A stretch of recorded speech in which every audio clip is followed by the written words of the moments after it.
So there's this discussion that's going around in regards to the Elden Rings DLC and its difficulty spike, because a lot of people who came from the base game into the DLC were pleasantly surprised that they're being two-shotted by regular mobs, and even worse, one-shotted in some cases by the main bosses in the game.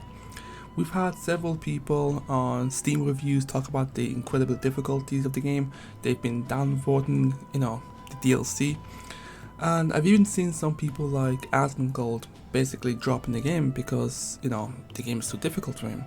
But what I've noticed when it comes to Asmongold, and I'm gonna use Asmongold's video to extrapolate into the broader gaming scene, is that a lot of people who play Elden Ring, or any Dark Souls games for that matter, have this weird egotistical attitude in not wanting to adjust their playstyle when encountering a difficult boss. By that I mean, if a boss is difficult, or if a boss is doing something that is difficult to overcome, you should probably take a step back, reevaluate your build, reevaluate the tools that the game offers you, and then readdress the issue at play. But in the case of Asmongold, for example, which he put his entire stream on YouTube so you can go see it yourself, he does only one thing, and he does it repetitively, which is a jump attack. And he has two weapons, I think two halberds, I could be wrong, but he has this build, right? And this build probably worked well for him in the base game, but as soon as he entered into the DLC world, the Shadows of the Erdtree, he realized that his build is no longer efficient enough to handle a lot of the new setups that the game has to offer. And instead of thinking to himself, okay, it's time for me to readjust my build, maybe find some different weapons that will allow me to keep up with the new bosses, he persistently goes on with his jump attacks, doesn't adjust, doesn't try to do anything. And I presume this is what's happening to every single gamer who's finding Elden Ring DLC very difficult. They refuse to make adjustments to their build. They refuse to utilize the tools available to them, given to them by the creators of the game. There's also this mentality that a lot of Elden Ring and Dark Souls players in the greater sphere have when it comes to utilizing the tools available for you in the game, making it seem like it's cheating to use those tools. But I'll give you an example. It's like playing a Call of Duty game, but you don't use your grenades, you don't use your extra items that the game gives you, and in fact you don't even use an assault rifle. You just use a pistol, a hand pistol, and that's it. And if you use anything else, you're cheating. Or if you're playing Mario Kart and you get an item, but you don't use the item because the item is cheating. This is the mentality that a lot of people who play Elden Ring tend to have.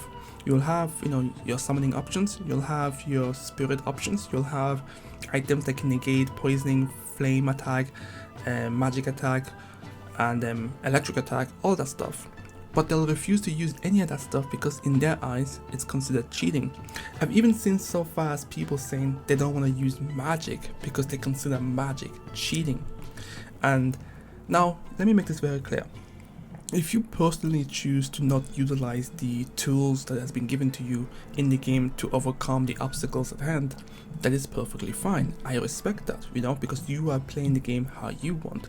But when you begin to make arbitrary rules and try to place it among the community, saying things like, oh, did you beat the boss? Oh, did you use magic? Then you really did not beat the boss.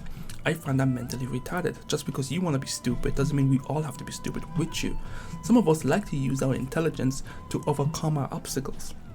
And yes, I'm going to say it like this because I'm getting kind of tired of seeing people downplay other people's achievement when they beat the boss. If you're a mage, you're going to have to use magic, obviously.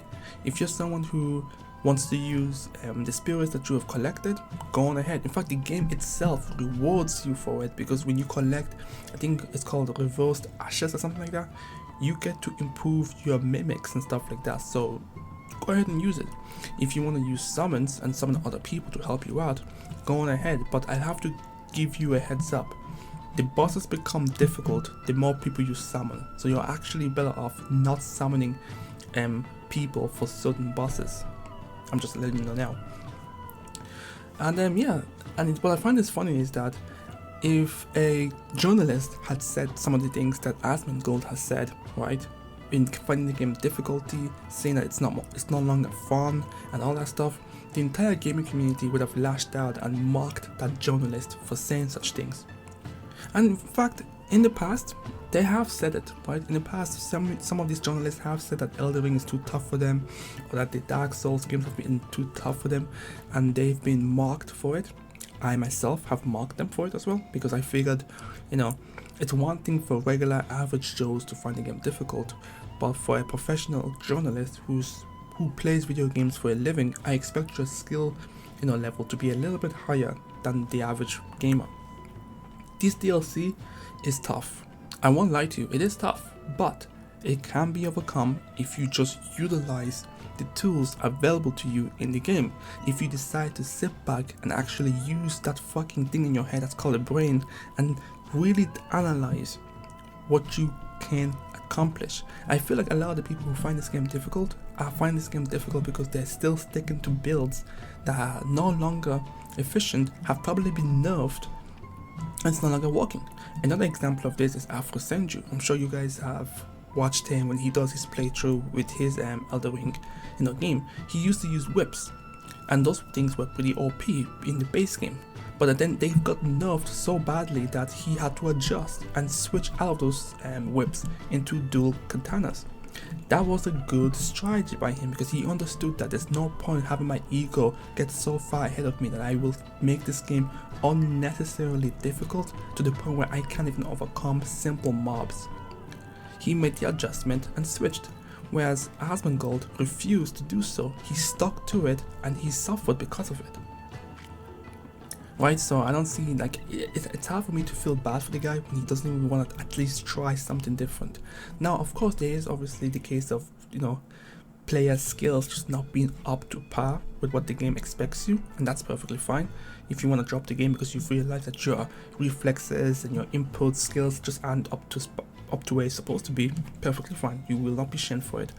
But if you're purposely making the game difficult for yourself because you have this weird made up ego in your head that you won't adjust your playstyle, you won't think about the weaknesses that the mobs or the bosses may have, you don't want to adjust new weapon styles or anything like that, listen, I can't feel bad for you. But yeah, that's just my opinion on it. For me personally, I've been enjoying the game. The scenery, like I said before, the scenery, the art style, the level design, they've all been phenomenal. Right now, I will admit, I'm a little bit lost. I've beaten I can't remember the name of the character, but he has fire blades and he also summoned a giant snake in the second phase. I just beat this person and now I'm stuck trying to figure out where to go to next. But aside from being stuck, I think the DLC is pretty fun. It's a really well designed DLC. The creative director himself told you that the game was going to be tough, and I believe, I can't kind of source this, but I believe that even if you have a New Game Plus 7 build or a New Game Plus 5 build, the DLC scales to your level. So it doesn't matter how high you are, it scales to your level, so you're screwed either way. Anyways, that's really all I wanted to say. I feel like the DLC has actually checked a lot of gamers who probably had an overpowered build and they were carried throughout the game. They didn't bother to learn the game's mechanic, like I mentioned before. They didn't want to learn the bosses' attack patterns, when to punish, when to not punish. They weren't learning the game, and it actually really shows. And it should have been more evident, because a lot of people did not even beat Radad and Morg, the two bosses that you had to beat to access the DLC. So the fact that they didn't beat those bosses, yeah, it goes to show you they just weren't ready for this DLC. Look, in any game, if the game gives you the tools needed to utilize them. There is no, oh man, you're cheating in a game that provides you the tools. If you want to use Mimic, go ahead and use Mimic. I mean, it's like saying Naruto cheated because he has the Shadow Clone Jutsu. No, it's a tool that you have access to. Utilize it. If you have magic, if you're a magic user, utilize it. I mean, it's in the game. Think about it this way. This is the most illogical thing possible. We have bosses that can go into 2 phases, use magic, sometimes even call friends, sometimes you fight 2 bosses at once, sometimes bosses have mechanics where they can give you poison and rot and all this stuff, and then you are going in there unga bunga it, because why? who decided to make that rule up? No man, if they use magic, you use magic. Use whatever tools is accessible. It's like going into the forest, you have a lighter on you to start a fire, but you're such a prideful individual, you start to use flint instead and spend 25 minutes trying to light up a fire when you could have just done it with a lighter. That's just the example I want to give you. Let me know what you guys think. If you've been playing Elden Ring, let me know your thoughts, opinion on it. And yeah, I'm Pyros, and I'll catch you guys next time. Peace.